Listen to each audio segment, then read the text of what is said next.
आपको आश्चर्य तो अवश्य हो रहा होगा कर्ण कि ये देवकी पुत्र आपको कहां ले आया। आपके स्थान पर यदि कोई और होता तो अवश्य आश्चर्य करता। आप तो किसी के आश्चर्य की सीमा में समा ही नहीं सकते वासुदेव। हे राधे, आप एक उत्तम व्यक्ति हैं, सच्चरित्र। आपने जिसे धर्म माना कभी उस धर्म का उल्लंघन नहीं किया, तो फिर आप दुर्योधन जैसे अधर्मी के शिविर में क्या कर रहे हैं? आप तो धर्म की एक एक परत का ज्ञान रखते हैं अंगराज। आप तो यह सोच नहीं सकते कि दुर्योधन का मार्ग धर्म का मार्ग है, सत्य का मार्ग है।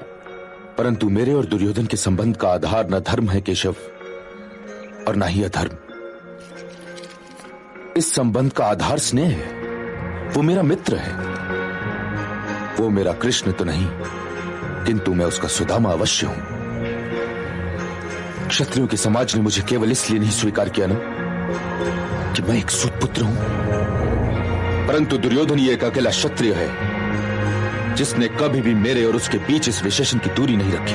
आज से परसों पहले जब हस्तिनापुर क्षत्रिय समाज के सामने द्रोणाचार्य और कृपाचार्य जैसे गुरुश्रेष्ठ मेरा अपमान कर रहे थे, तो केवल दुर्योधन मेरी सहायता के लिए उठा।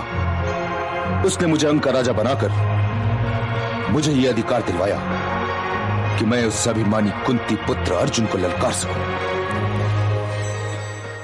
और यही कारण है देवकी नंदन कि जब कभी उसका मुझे कोई दोष दिखाई देने लगता है तो मैं अपनी आंखें मूंद लेता हूं। इस संसार में केवल दो ही ऐसे प्राणी हैं जिनसे मैं प्रेम करता हूं, दुर्योधन और वो देवी जिसने मुझे जन्म तो नहीं दिया, परंतु वो मेरे लिए उस माता से भी अधिक महत्वपूर्ण है जिसने मुझे जन्म तो दिया, परंतु जन्म देते ही त्याग भी दिया। मैं दुखी होता हूं तो इन्हीं दोनों को दुखी देखकर, और सुखी भी होता हूं तो इन्हीं दोनों को सुखी देखकर। मेरे पास ना अपना कोई सुख है और ना ही कोई दुख। मुझे स्वयं अपने जीवन से कोई लगाव नहीं, किंतु मैं जब तक जीवित हूं मेरे हृदय में इन दोनों के अतिरिक्त किसी और के लिए कोई स्थान नहीं बन सकता। यह ठीक है अंगराज कि कृतज्ञता का ऋण उतारना सहज नहीं। सबसे भारी ऋण यही होता है।